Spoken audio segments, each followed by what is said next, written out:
We're really lucky to have so many great European cities right on our doorstep, just waiting to be rediscovered. I don't know anywhere else you can get this many different sounds, colours and, of course, smells. Look at that. And a weekend escape is a brilliant and easy way to explore them. I am loving this. Feast your eyes on Venice. So I'm going to have loads of amazing food. Go on, baby. Sizzle. Sizzle! I may have found the best food in Amsterdam. See some amazing sights. Colosseum! This is the famous Checkpoint Charlie. Wow. This is stunning. And check out the culture of each city. You are the bravest people in Europe, and maybe the craziest. Guys, I'm inside the fountain. I'm part of the Trevi Fountain. So I'll be packing lots Come and have a look at this. into my 3-day trips. Oh, wow. We're up on the roof. There is beer, there is wine, there is sunshine music, and there are lots and lots of smiles. Showing you how to get the most out of a weekend getaway. I feel like Audrey Hepburn.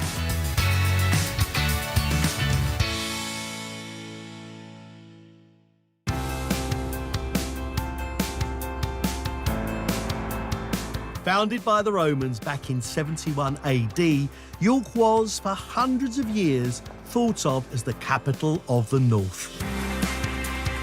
Today, that history leaves an amazing legacy that has made this city a firm favourite with tourists. So I've hopped on a train north and arrived early on my first day of 3.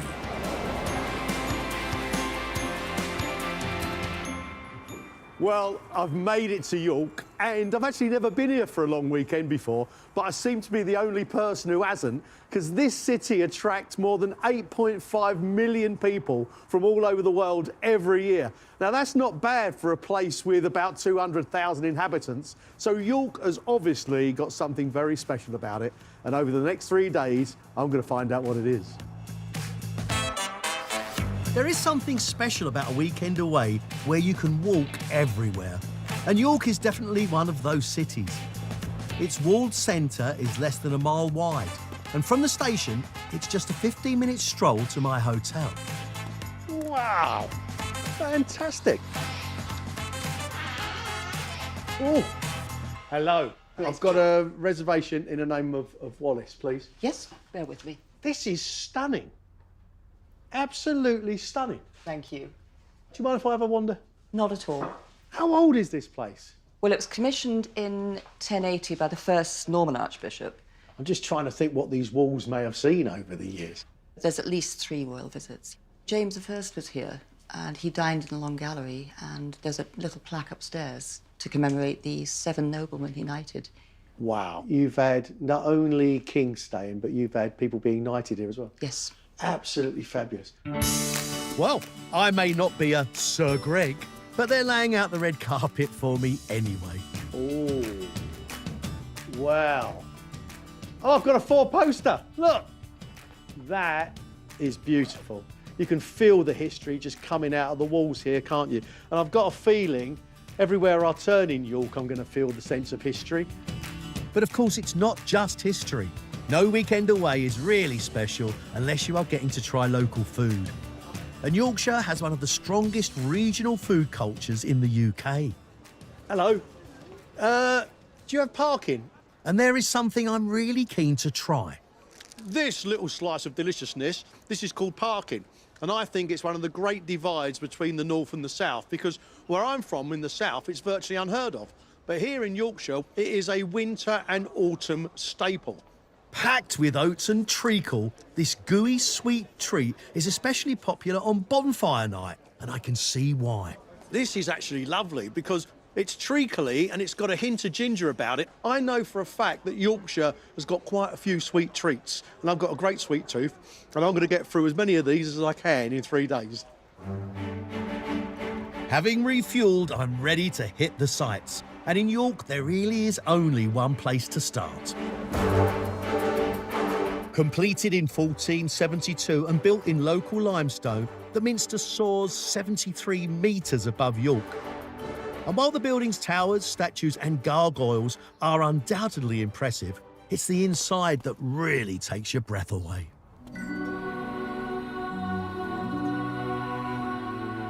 Look at this. Absolutely stunning. Beautiful. I can't believe I've never been here before.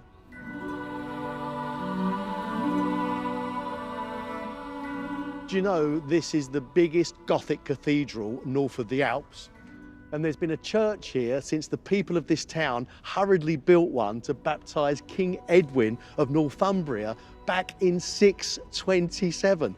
Obviously, it's been through a lot of changes since then, but there is layer upon layer of history here. With almost 1,400 years of history to get your head around, I need someone who knows all of the secrets hidden in these stones. So I've organised to meet up with the head verger, Alex. Hello. Good to meet you. What a stunning place to spend your days. It's just absolutely beautiful. It's not bad, is it? And the building itself tells a story of both the city, a story of the nation, and every day you can find something new. After 30 years working here, there can't be many people with more insider knowledge than Alex.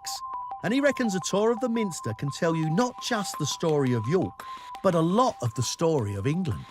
Wow. Let's have a look at the King's Screen. King's Screen. Well, it's technically called the pulpitum. Who are these? These are kings of England. It's not just any kings of England. This screen depicts the first 15 monarchs after the Norman conquest in 1066. We start off far left-hand side. So William the Conqueror through to John, so you've got 7 on this side. Then you've got Henry III to Henry VI. But that's 15. That's 15. You've noticed. But that's not symmetrical. That means you've got more on this side than the other side. That's right. Why didn't they stop at 14? They were going to have just 14 and finish at Henry V. But Henry V died, was succeeded by Henry VI, so they needed to actually honour the new king, so Henry VI was included. If I'm not mistaken, he was a little boy when he did it. He was a little boy, and in fact, if you look carefully at the statue of Henry VI that's on this screen, it looks totally different to all of the others. And that's because Henry VI was murdered by Edward IV. He was almost worshipped as a saint. Edward IV thought, not having any of this, I've just got rid of this man. So Henry VI's statue was taken away and destroyed. Remained empty for a number of years, and in the 19th century, it was commissioned for a new statue of Henry VI to be made. So how old are all the other statues? Around about 1450. Wow. The Minster is also home to a stunning stained glass window that can tell you about one of the most important moments in English history, if you know where to look. The rose window symbolises the end of the Wars of the Roses. That was the war between the houses of Lancaster and the House of York. This came to a climax in the late 15th century, the Battle of Bosworth, when Richard III was killed and Henry Tudor, from the Lancastrian side, was victorious. Henry's victory at Bosworth started the Tudor era, and his descendants, Henry VIII and Elizabeth I, would become 2 of our most famous monarchs. But first, Henry needed to unite the divided nation. To actually create the peace, Henry married Elizabeth of York, and to actually show that unity of the 2 houses, the Tudor rose was created. The red rose of Lancaster, the white rose of York, superimposed on each other, and that's what we've got here. Oh! But that is hugely significant for the history of England. It is, and I think it was George VI, if I remember rightly, said the history of York is the history of England. Is that right? Is that right? I wouldn't argue with that. I bet Alex could turn the history of the Minster into a whole encyclopedia of Britain. But he's not the only one dedicating his life to keeping this building's story alive. Round the back, Alex has arranged for me to meet up with his colleague Richard, who is taking a more hands-on approach to keeping the Minster alive. Amazing. Hello. Tell me, are you repairing or replacing stone? We're replacing in this particular instance, but we do repair work as well. But we've got one very big project going on at the moment where we're probably replacing 400 or 500 stones on one area of the building. Why? Forgive me. 650 years of wear and tear. It's been up there since the late 1300s and it's looking very tired. Tourists can watch Richard and 14 other full-time stonemasons hard at work. But to see the project close up, I'm going to need a hard hat and a head for heights. 6 stories up, Richard's team are working above the Minster's central choir. And it's also a great spot to get a proper view of the city. Open sesame. Oh, wow. Whoa! So I've got to hang on. That is fantastic, isn't it? Can I look over the edge? Oh, yeah. Oh, hello!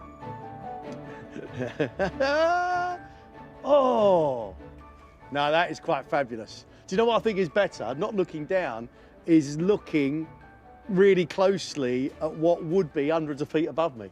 Yeah. The view might be spectacular, but sadly the intricate pinnacles are showing serious signs of wear and tear.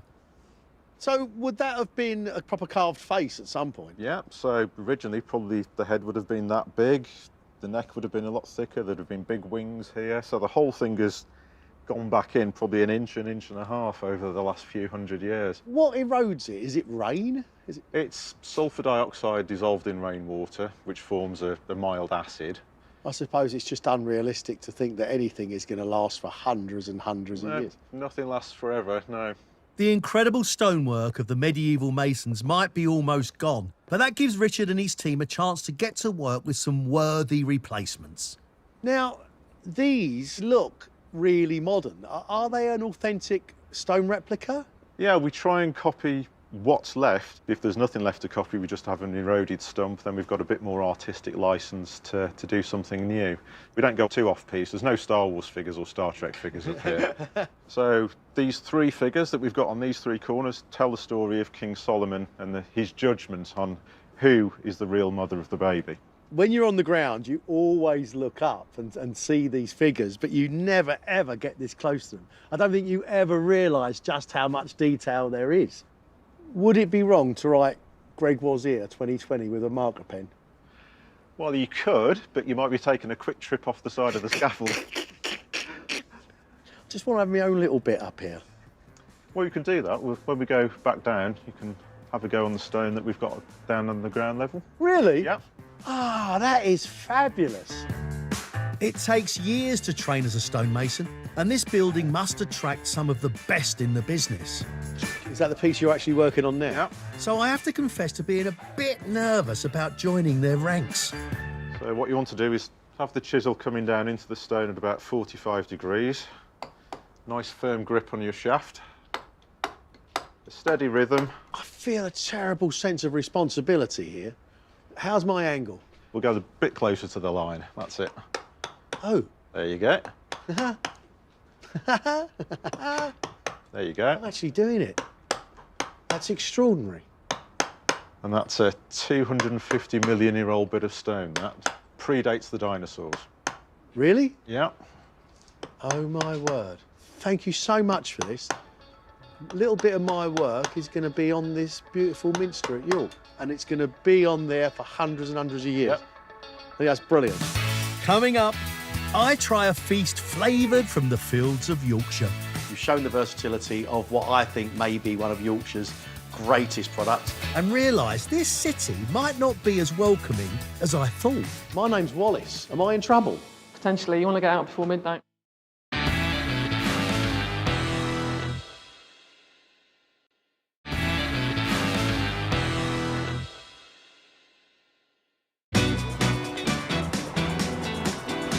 I'm on a 3-day getaway to York, a city packed with almost 2,000 years of history. But for me, my trip is also a chance to get some great Yorkshire food inside me. Now, I've been working with food for many, many years, which means I've met loads of chefs. In fact, a lot of my mates are chefs. And all the chefs from Yorkshire I've ever met claim that Yorkshire has the best ingredients in the country. Now, I don't know about that. That just could be local pride. But I would really like to find out, and I think I know just the man to ask. For dinner, I've come to meet my friend Tommy Banks. who became the UK's youngest Michelin-starred chef in 2013, with food that celebrates the ingredients of Yorkshire. Chef. Greg, how are you? Mate, great to see you. Listen, You too. there was no way I was going to be up here without popping in. No, it's nice to have you. But I did want to ask you something, OK? And that is about Yorkshire produce. Best in the world. We've got everything. We've got the coastline, we've got the moors with all the shooting and the game, great farmland. When I go down to London, you go down to the market, how much stuff says from Yorkshire on it? A All lot. sorts. Yeah. A lot. Tommy wants to show his pride is well placed by cooking with one of Yorkshire's finest ingredients, and it's a firm favourite with me. Yorkshire rhubarb is a luxury item akin to the first of the English strawberries or the first of the asparagus. So this is forced Yorkshire rhubarb. It's bright pink, whereas the summer rhubarb has quite a lot of green to it. It's more fibrous and stringy. For me, normal rhubarb and Yorkshire rhubarb is the difference between a glass of cola and a glass of champagne. Now, you might just think I'm going to get a dinner of crumble and custard, but Chef has something a bit different in mind. Shellfish is the one, so a beautiful fat plump scallop and rhubarb for me is a wonderful combination. I have to admit, Tommy, as good as you are, I'm sceptical on this. Oh, Game yes. and rhubarb I get, because game and fruit I understand. A fish with sweet flavours? Well, I think it allows something like a scallop, the natural sweetness to come out more than something like lemon. It doesn't stop there. Tommy has set his whole kitchen to work on a menu of dishes that use rhubarb, both savoury and sweet. So, explain to me, right, exactly what the forced means and why it's different. So when you talk about forcing a vegetable, that means you've literally grown it in the dark and it just forces it to grow like that. And what you find without any photosynthesis, you don't get that sort of green flavour you get with vegetables. You think spinach or kale is really green. It's bitter and irony. Exactly. Tommy is using the juice of that intense flavour to create a sauce with mussel stock, smoked butter and razor clams. Have you just put more rhubarb in there? Yeah, a little bit of diced rhubarb at the end. Tommy, it's a funny thing, like, to force rhubarb, keep it in the dark. Where did it start? Do you know? Well, it started in Yorkshire in the 1800s. I think West Yorkshire especially was a very industrial place, lots of cotton mills. And as that industrial movement started to stop, they had all these sheds left over. So that they started converting the sheds from one industry into another, which was growing rhubarb. Is that right? Yeah. So Yorkshire rhubarb is a byproduct of the Industrial Revolution? Yeah. And at that time, I think 90% of the world's rhubarb was grown just in this little area of Yorkshire. Wow. So it's got serious history. What is it about Yorkshire? You'd never leave here, would you? Nah, absolutely not. It's down to the people. If you serve some dross food, they're going to tell you straight away.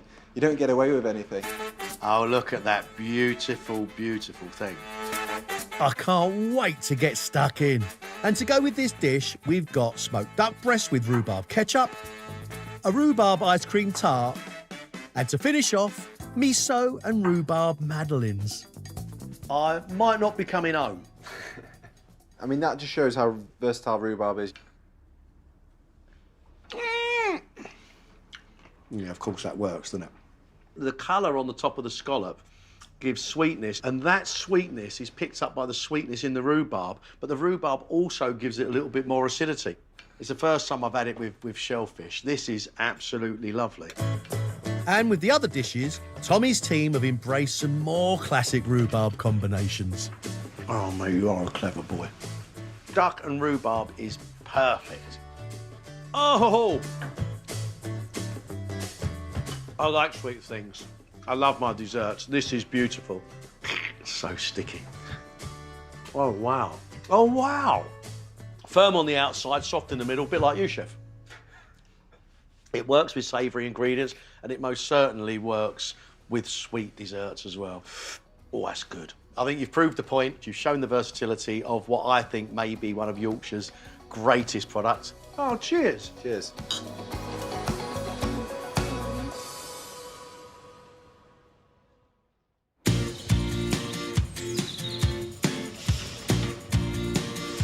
It's pretty clear that Yorkshire is an area where people take great pride in their food traditions. So I've taken a bit of an insider's tip from Tommy and got up early to try and secure my breakfast table. Morning. Good morning. What can I get you today? What cake is typically Yorkshire, would you say? think if you're looking for something Yorkshire, you definitely want one of our fat rascals. What's it called? A fat rascal. I've got to have a fat rascal. Anything else? Maybe try a Yorkshire curd. Now, I'm not sure these are strictly meant to be breakfast, but shh, don't tell anyone. I am on my holidays. Crusty on the outside, soft in the middle. It's dry like a scone, and it's got dried fruit in it as well. That is very, very much like a scone. In fact, that's so scone-like, it's almost a scone.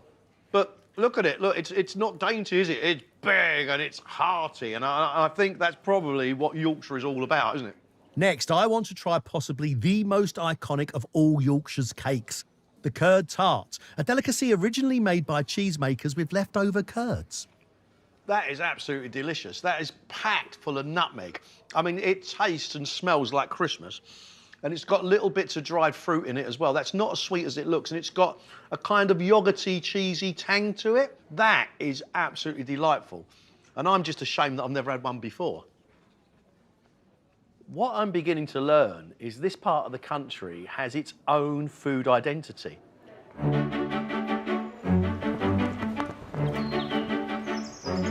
This morning, I want to work off those cake calories. Hiya. Exploring something you can't help but bump into in York. The city is home to the most complete city walls in England. And at 2 miles long, the fortifications are the perfect length for a morning stroll. Morning! York has been a walled city since Roman times, and local historian Rachel is giving me the chance to get up close and personal with them. So this is a little bit of a hidden gem. This actually shows you in one snapshot the different levels of York as it grew over time. Brilliant. This bit here, the Anglian Tower, this was Roman. Nearly 2,000 years ago, someone was on guard here, making sure that no one invaded. Now they came here because they were sorting out a bit of Celtic tribal trouble. They didn't really want to be here, but it was kicking off. So the Romans came up from Lincoln. 5,000 men built York from the ground up. It grew over the years. The Vikings, the Normans, and finally the medieval ones, which is what you see today and which you can still walk along. That is amazing. I know. I'm going to have to touch it. Yeah, And someone touched this and built it and put cement around it. absolutely. The Roman city of Eboracum soon evolved into a centre so powerful that it received visits from emperors and traded all over the known world. So a lot of people don't know, there were a lot of Africans in the Roman legions, and there was an African lady buried in York, high status African lady. So before the Anglo-Saxons even thought about touching down here, we had Africans living in Britain. Brilliant. The Romans might be long gone, but you can still walk along the walls they started. And up on top, you not only get a great view, but you can also discover remnants of the invasions and occupations that shaped the city. And possibly no invasion shaped York more than the one that came from across the North Sea in the 9th century. So after the Romans had gone and we had the Anglo-Saxons, then we had the Vikings coming here. And on the other side of that tower, you can actually see the Viking ramparts that they built. No way. Yeah, where the road is now, there would have been a ditch 20 metres across and about 3 metres deep to stop anyone getting near these walls. That's brilliant. And that's Viking made. Viking made. What's the story with York and the Vikings? They grew this city. They grew it to the size, the shape it more or less is today, and it became this whole focal point for the north. This was the capital of England to the Vikings. Can you still see or feel the presence of the Vikings in York? You can. All the street names in York are Viking because they end in the word gate, which is the Norwegian word for street. Is that right? Yeah. So down here you've got Gillygate, you've got Feesgate, Fossgate, Petergate. They're all Viking names. Fabulous. On top of the Viking fortifications are the medieval walls that still exist today. And as you walk around, you have to pass through 4 medieval gatehouses that date from the 1300s, known by the Viking name Bar. So what is this? This is Boothen bars, and these would have been closed at dusk and reopened at dawn. There were also really important places where they took tolls, took taxes off traders coming in and out the city. So it's for safety, but it's also to raise money. Exactly, yeah. Now these would have had accommodation in them as well, so someone would have lived here and would have been like a constable of the city. So every age just adapted the original Roman fort to its own uses. Yeah, exactly. Why waste a good foundation? Come the medieval period, they're now using it to tax traders in and out? They're using it to tax traders in and out, but also they're building up the defences because they had the Scots up the road who were causing a bit of trouble. You had Robert the Bruce, William Wallace, all coming down here, taking this city and attacking it. But to this day, it is still perfectly legal to kill a Scotsman if you find one in the city walls after midnight. No way. It is. That can't be right. I don't think you get away with it, but it's in law. My name's Wallace. Am I in trouble? Potentially. You want to get out before midnight. It's amazing, so much history. Completely, yeah. And you can walk it. Coming up, I get my hands on Yorkshire's greatest culinary export It's like a grown-up sweet shop, isn't it? and get stuck into some Yorkshire portions. Whoa, that's a pie? That's about a kilo of pie.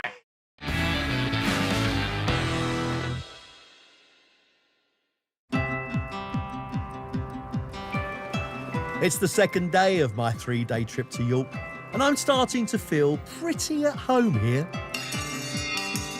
Oh yay, oh yay, oh yay. Bald man from London comes to York, causes chaos. And I'm beginning to realise that even though it's compact, this city is full of surprises around every corner. Look at this, isn't it lovely? This is the Shambles, probably the best preserved medieval street in the country. Look, absolutely beautiful. Some of these buildings date back to the 14th century, but back then, these would have all been butcher shops.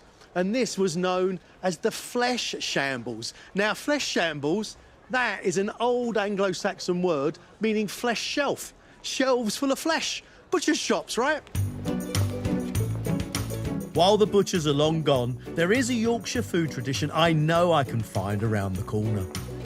Yorkshire has got quite a few authentic traditional dishes, but there is only one that I think has gone completely national. In fact, to be honest, it's probably gone international. It is the mainstay of every good roast dinner.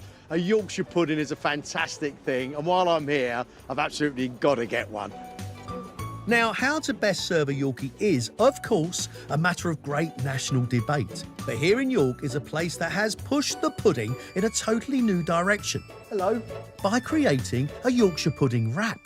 We have Yorkshire puddings with nearly every Sunday lunch. But why do we? We don't have the same meat every Sunday, but we have a Yorkshire pudding every Sunday. If you didn't have a Yorkshire pudding with it, you wouldn't feel as though you'd had a Sunday lunch. This is the home of the Yorkshire pudding. Can you show me how to make the perfect Yorkshire pudding? I'll try. Now, I'm never one to turn down the chance of getting some local food tips. There we are. Wayne has got us using a classic batter mix of equal parts flour and water and a couple of eggs. Just get me my whisk. Hang on a minute. What's happening here? Yours is much bigger than mine. And I think your wrist action will be very good. So it's not the size of the whisk, it's your wrist action. Exactly. Back in the 1700s, this pudding was cooked in trays under the meat as a way of collecting and using dripping. And while the cooking technique has evolved, what hasn't is the need to get air in there to make it light and fluffy. Was the Yorkshire pudding always served with a roast dinner, with the meat and the gravy and the veg? No, people, presumably because of money, they would use it as a starter. They'd have it as a starter. So, I mean, as a kid, I used to go to my Aunt Margaret's, and we used to have it with onion gravy on the top of it, but they'd have it as a starter. Something to fill you up? Yes. In a way, it's a kind of Yorkshire equivalent of pasta. Correct. So what's the secret to a light, fluffy Yorkshire pudding? Oven heat. Don't open the oven door, not even for a peek. But in truth, we don't want it to rise too much because we have to flatten it down. For our larger, flatter puddings, Wayne has some smoking hot pans ready to go. You pour your mix into there, sir, and I'll pour mine. Well, that's hot oil, isn't it? And while those cook for 15 minutes, Wayne has some ready to go for our wraps. Boss, to me, they look absolutely perfect. Well, that's very good of you. You can see they're light and fluffy. You can see they're crisp on the outside. Yes. Wayne's shop window is filled with everything you could want for a perfect roast dinner. And as I'm away on my own, I can create one just the way I like. Beef. Whoa. Crumble that over. Oh, that is lovely. Right, crackling. I want crackling with my beef. I do. Some gravy, and then some horseradish. Do you know what this is? This is like a grown-up treat. It's like a grown-up sweet shop, isn't it? Being able to put together the roast dinner that you really want. What do you reckon, mate? Well, it looks great. That is a thing of absolute beauty, my friend. Yeah. That's it.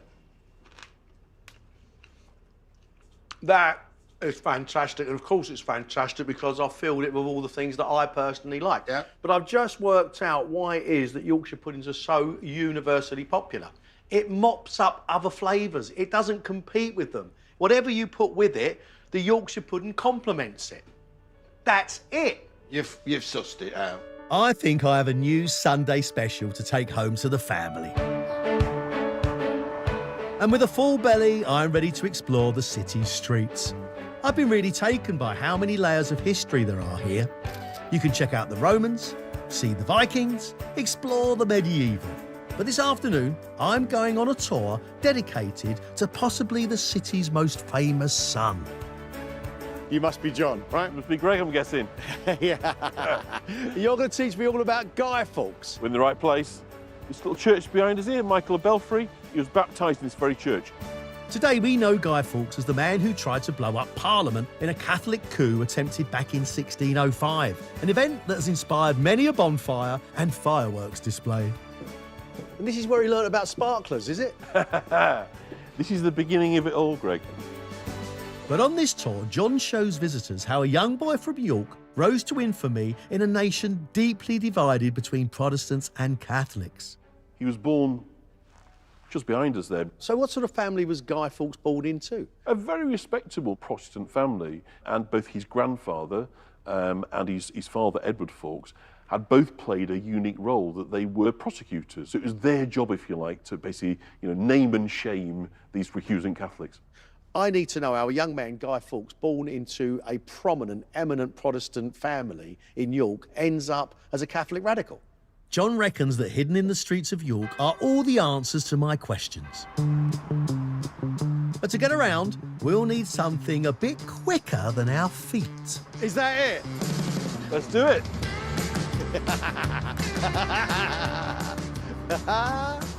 Fantastic. What's the next stage of our story? Well, it's a major life event for young Guy, because his father dies when he's just 9 years old. But after having been brought up in this sort of fiercely Protestant household, his mother now goes on to marry a Catholic. No way. Seriously. No way. OK. So he's beginning to see life from a Catholic point of view for the first time? Absolutely. Guy was sent to get an education at St Peter's School, founded in 627 AD. This is the fourth oldest still running school in the world, and it's the next stop on our adventure. Wow, what a place. It's beautiful, right? Stunning. So what happens to him here then? He's starting to rub shoulders with the children of the influential and wealthy Catholics of Yorkshire, who are being prosecuted, who are being jailed, and as time goes on, people are actually being put to death for their beliefs. Isn't fate a funny thing? Isn't it just? Now, you might think the school would hide away from this infamous part of their history, but far from it. Brilliant. And here he is. The man himself. And we're told this is the only portrait they have of a former pupil. I suppose at the point he's leaving this school, I can understand that he'd be angry. Yeah. I think this is the fork in the road he decides he's going to go off and be a mercenary and fight on behalf of the Roman Church. And I think that's really where the die is cast. I'm really beginning to get a great picture of this angry young man. Come on! Let's do it. As dinner time approaches, John has promised to tell me the rest of the story at a local pub. And as for where, well, it could only be one place. Just so happens to be the Guy Fawkes Inn. Ha ha ha ha ha. I'll buy. Good man. Now that'll do, won't it? Good health. We've ordered a pub classic, pie and a pint, which I like to think is very much the sort of thing the plotters would have been eating back in 1605. Whoa, that's a pie? That's about a kilo of pie. It's Yorkshire portions now, Greg. Wow, look at that. We all think we know the story. How does Guy Fawkes get involved and what do they plan to do? What's interesting, of course, is we tend to talk about it now as in trying to blow up Parliament. In reality, it was they just knew the King was going to be there for the state opening of Parliament. He's the guy that's entrusted on getting the gunpowder in there and ensuring the fuse is lit in time. Why did the plotters not succeed? Well, it's very likely that from very, very early on, the Lord Cecil, who was the kind of the spy master in chief, was aware of their activities. Why not stop the plot earlier? You wouldn't get the splash, you know, so that everybody can see the threat Catholics pose. It worked, didn't it? Because we're still talking about it now, 400 years later. Absolutely. I mean, it's become a seminal event, hasn't it, in British history? Now, what's your favourite, a rocket or a Catherine mill? Rocket, right? A rocket, right? Yeah, absolutely. Coming up, Oh, listen to that snap. I join the ranks of workers in York's most famous industry I think I'd become a chocolate master. and take the opportunity to see a record-breaking icon. I like trains.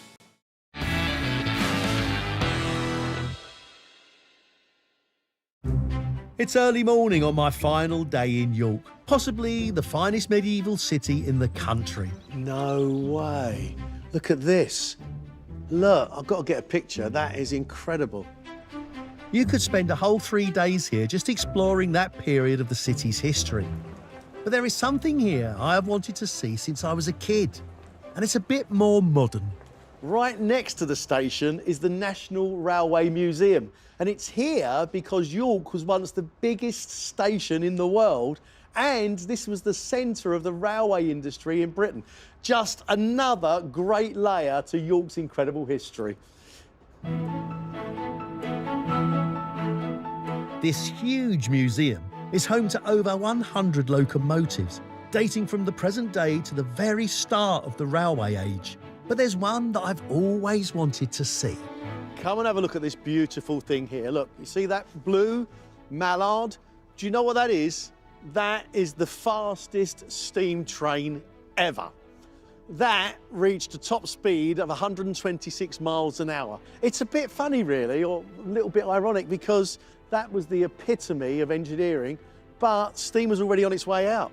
Diesel was about to happen. Beautiful, though, isn't it? Look at these beautiful lines, look. It's almost Art Deco. There's something very romantic, isn't there, in the age of steam, because it's a smart way to travel, and it was the fastest way to travel. But I think there's something nice about trains anyway, isn't it? Much nicer than cars. You can get up, you can walk around, you can probably chat. I like trains. My own train home isn't that long away. But before I leave York, I have some shopping to do. Now, I'm not sure why, but I think there are some serious links between York and chocolate. And even if I'm wrong, who can resist a bar of chocolate, right? When I was a kid, York was known as the Chocolate City. So I've come to meet Sophie, one of the city's top chocolatiers, to try and figure out why. This is a lovely shop, fabulous shop. Why here?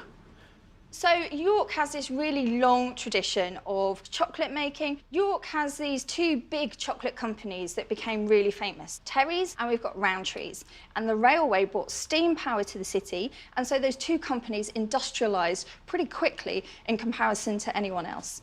So, I mean, like an ancient historical town, through industrialisation, ended up with two enormous chocolate factories. Absolutely. Well, actually, more than two. So around this whole of the area of the north, we end up with lots of chocolate companies. Thank you. I'm going to buy something. I'm going to buy some stuff to take back to the family. What should I buy?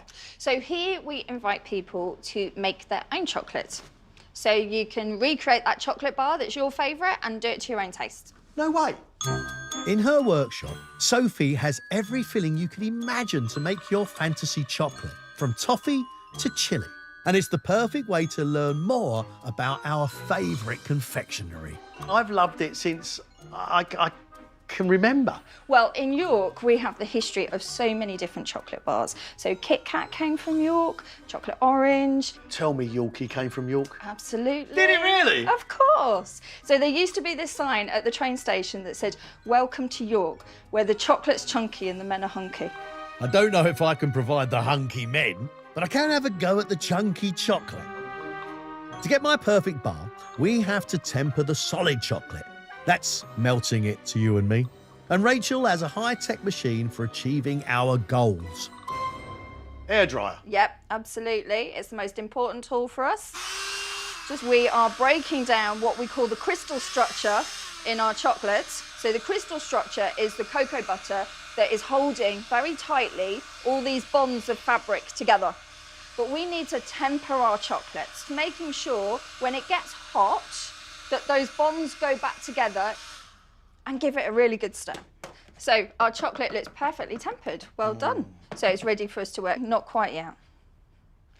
I'd like to put toffee. I've always liked toffee and chocolate. Yeah? Yeah, so like the top of a Mars bar rather than the bottom. And the Quality Street, the purple one with the nut in the middle, it's toffee and chocolate. It's all those flavours I've always loved. Absolutely. So a company like Macintosh, that came from Halifax, and Halifax used to be known as Toffee Town.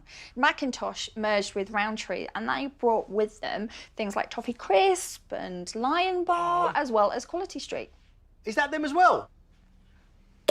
People could see me putting pepper in this, and I'm not joking, I like it. But I'll tell you why I like it, is it just irritates your taste bud enough to heighten other flavours. So it's almost like a slight irritant. Bit like me on the telly. I'm not sure there was much pepper in the bars of my childhood, but I'm hoping it gives a modern twist to those classics. 1 spoonful in each of the moulds. So that looks great. Perfect. You're going to take the mould in both hands and tap it gently on the table. Look at that! Can I put some nibs on? Put some nibs on. So now we need to wait for our chocolate to set. I mean, you're welcome to help with the washing up if you want. Yeah, I don't mind. While we do a quick tidy, our chocolate is taking a 30-minute rest to return to solid. Right, Greg, it looks like it's ready. All right, I've cleaned nearly all, it's nearly all clean. Well done. So, as soon as you're ready. Oh! Whoa! There we go, perfect. Yes! All right, this one we're going to wrap up. This one's going home. This one. Oh, my God. Oh, listen to that snap.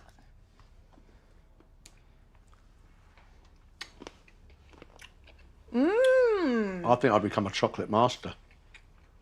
Top marks. I know I made it myself, but that is rather yum. Sophie, this is good. That is good. I'd give you a job. Tempting as it is to stay and work with chocolate, my time in York has come to an end. But I definitely feel like this 3-day trip has shown me why so many people love to come here. I like York. I mean, it's obviously a beautiful city, but I think what makes it such a draw for tourists is how many important lines of English history run right through it. In fact, I don't think you can truly understand the history of our country without understanding the history of York. And when you're here, you can feel it. That history just comes alive. And not only that, Yorkshire has got one of the strongest food cultures in England. Now, that's not a bad combination for a few days away, is it?